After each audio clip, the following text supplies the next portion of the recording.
Okay, Dean Smith, thank you very much for joining us. Could I have some team news, please, to start with, injury news? Yeah, Scott's got a slight glutes problem, so he's been to see a back specialist. So he's 50-50 for Saturday. Also Andreas as well has just had some ankle problems that he's had to have a look at. Other than that, everybody's fighting fit. You're relatively safe in the Championship in 14th, quite comfortable. How much of a priority, therefore, does that make the FA Cup for Brentford this season? Yeah, we want to progress. I mean, it hurt last year going out against my former club, Walsall, but the fact that somebody had decided to get a fixture list which included, I think it was Middlesbrough on the Tuesday after that, and then Burnley on the Friday. We haven't got that this year, so we've got a clear week until our next game. So we can certainly prioritise it a lot more than we did last year. And what do you know about Eastleigh? Because from the research I've done in the last few days, I mean, they've spent quite a bit of money for a team outside the Football League. Yeah, they have. I mean, Ronnie Moore was there early in the season. He's done really well. Martin Allen's gone in there now, but you look at their squad and they're littered with league appearances. So they've all played in the Football League. They all know what it's about. So we know that it'll be a tough game. There's a lot of experience in their squad. We're one of the youngest squads in the Championship. So we know that we have to be right at it to go and get the right result. It's a good time for you to obviously be playing a team several divisions below you. I mean, what would constitute success for this club for the rest of the season? Would a cup run be part of that, as well as maybe repeating last season's finish? Yeah, I think a cup run, engages everybody at the football club. The supporters like it, certainly the staff do as well, and the players. So it's been stressed to them the importance that we do well, and go and get a good cup run where we can. But also, obviously our bread and butter is League Football Championship, and it's to finish as high as you can. Plenty of reports linking you with the move to bring Sergi Canos back to the club. How close are you on that one? And also, would that hasten the departure of Hotter possibly? We've only just got Hotter back from Eibar, so I mean, in terms of ins and outs, I'm quite fortunate that I've got co-directors of football who deal with all that, so I'm not privy to an awful lot of it, and concentrate really on coaching the players and getting them ready for Saturday. There's always going to be talk about ins and outs. Sergi came up in speculation. He's a player that we had last year, and he's not got a lot of minutes at Norwich, but he's still a Norwich City player. So whether our club's made contacts with, I'm not sure at the moment. What's the situation with Alan Judge? I mean, I appreciate he's taking his first steps back after a really bad injury, but it must be tempting for the club to sell him now as opposed to let him go in the summer when his contract's out. No, I think the total the thing that the club want to do is help Alan get fit. We want to get him back on a training ground. We're not looking to make money on him. We want him fully fit and functioning. He was a big part of the football club for since he's been here. He was a big part for me when I first joined the club, and he had that unfortunate injury. And what we're all hoping to see is him back on the football pitch. He's getting closer to training with me, so I think it's very early to talk about anybody, about him going to anybody. For me, I think he'll be at the end of the season. Hopefully, he'll have played a dozen games before the end of the season as well. And does it look as if Scott Hogan will leave now? I think you've had a bid from West Ham. That's the sort of communication we've had. He's obviously a key player for you. Where do you? Yeah, no, he's a big player. He's been scoring lots of goals for us since he came back from his injury, including the end of last season and the first half of this season. We don't want to lose anybody, but we also know that there's a marketplace out there where there's some big numbers that are mentioned. We don't want to lose him. But we also know that if people put the sort of numbers that's been talked about, then the club would have to listen. But at the moment, I'm not sure where it is. Scott is a Brentford player and, in contention at the moment for Saturday. Is it your concern that the club gets as much money as possible, because presumably that would have a bearing on how much you can reinvest? Yeah, I mean, if Scott was to go, then the club would try and get as much as they could, because, you look at the marketplace at the moment and the valuations that are out there, he's outscored a lot of players. But as I say, we don't want to lose him. We prefer him to stay and keep scoring goals here.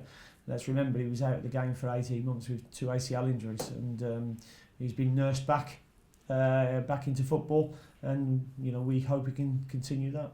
In football terms, you know him better than anybody else. Is he capable of playing in the Premier League, do you feel? I believe he is, yeah. He's a natural goal scorer. He makes great runs. He's got pace. He's got strength. I mean, he's bulked himself up in the gym for the 18 months, but he's also a studier of the game as well. He's an intelligent lad. So, yeah, he's got all the credentials, and that's what makes him such a valuable proposition for somebody. In your eyes, Dean, would you find it preferable if Scott was to go to a Premier League club rather than a Championship club? I know Newcastle's name has been put in the frame along with West Ham, but in your eyes, I'd imagine you prefer he went to the Premier League rather than play for a Championship rival. I think Scott himself has already said that if he goes anywhere, he'd like to go and test himself in the Premier League. He's tested himself in the Championship day in, day out, and he's enjoying his football here. Let's not forget when he first done his ACL, the football club gave him a new contract straight away to, make sure he didn't have to worry about anything else. And, he's repaying that certainly by the performances that he's put in for us since he's come back from his injury. But he's already stated he's got a desire to play in the Premier League, as should every one of my players, because that's what they're there for. My desire is to keep him at the football club and keep scoring goals for me. But we also know what an attraction the Premier League is. And of course, in the midst of all of this, I guess there's a certain irony that Scott's picked up that injury, with his glute at the moment. Even allowing for the speculation around his future, would that give you the temptation to rest him on Saturday anyway? I mean, if he's fit to play, then naturally he'll be in the team. But if he's not, then I won't risk him. And that's not because I'm not risking him for the potential move. It's because I'm not risking him because we've got the rest of the season to play, and I can only work on a day-to-day basis and a game-to-game basis, and that's what I'll look to do. So the potential value of him not being cup-tied wouldn't enter your mind when you pick the team on Saturday? No, and I don't think it enters too many people's minds at the moment. You see a lot of the teams in the third round of the FA Cup, and they're not the normal teams that are playing week in, week out. So there's an awful lot of teams that don't prioritise this competition, which for me is quite a valuable one. Going on to the FA Cup, I mean, obviously this is normally the biggest weekend of the season for a lot of fans, and you've mentioned already that a lot of teams change their sides, and Premier League teams in particular do that.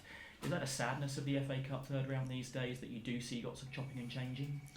Yeah, I think so. I think the value of the competition has probably gone a little bit. I mean, it was kicked off at 5 o'clock one year, and there was the fixture list that day as well, and I'm probably from the old tradition where, we used to sit with me mum and dad and watch the FA Cup and watch the run-up from 10 o'clock in the morning, and that tradition seems to have gone a little bit. The tie, though, with Eastleigh is mouth-watering in many respects. Martin Allen does return to this club. He described it this week as family Brentford because of the way he's been treated here, and I know he'll get a very warm welcome back at Griffin Park. Yeah, he will.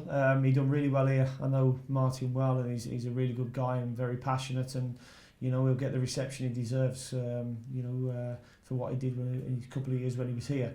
And it's a potential banana skin for us. Everybody will expect us to go and beat opposition from a low level, but it's down to us to make sure that we're very professional about it and treat them with the respect they deserve. It's a sign of how far Brentford have come in the last few years, I guess, Dean, that you're considered heavy favourites for this time. You are the giants in this case. Yeah, I think Martin will probably look back when he was here, and very often we were the underdogs, and things have changed very quickly, and there's been such a quick rise of the football club, and we want to make sure we maintain that. How difficult is it playing non-league opposition these days? Has it got harder, because obviously most of them in the National League Premier are now full-time? There's a lot of quality in the National League.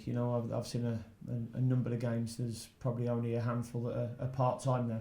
A lot of them are full-time, and I think the overseas influence in the top league at this level has filtered the quality down into the leagues below. The Championship's such a strong league now, and League One, League Two, but now the National Conference has also got that quality in. And certainly with the full-time teams, it makes it a tough proposition. And for Brentford, obviously the cup history has not been fantastic overall, just the 4 quarter-final appearances in the club's history. It's a chance to get a cup run on the right foot this season. Yeah, it certainly is. We went out of the League Cup early after extra time against Exeter. got beat at this stage last year by Walsall, where I've already explained we had to change the team with a number of championship games coming up in the next few days. We don't have that this year, and we can focus solely on this game and look to hopefully get good draws along the way. But first of all, we have to make sure we're very professional and get a good performance first against Eastleigh. And just finally from me, Dean, when Martin Allen was here and led Brentford to one of those major cup runs, he famously went swimming, I think, a couple of times on the way to those. I can't imagine you'll be emulating his exploits no matter how far Brentford go in the cup. I think the only swimming I'll be doing is in my bath.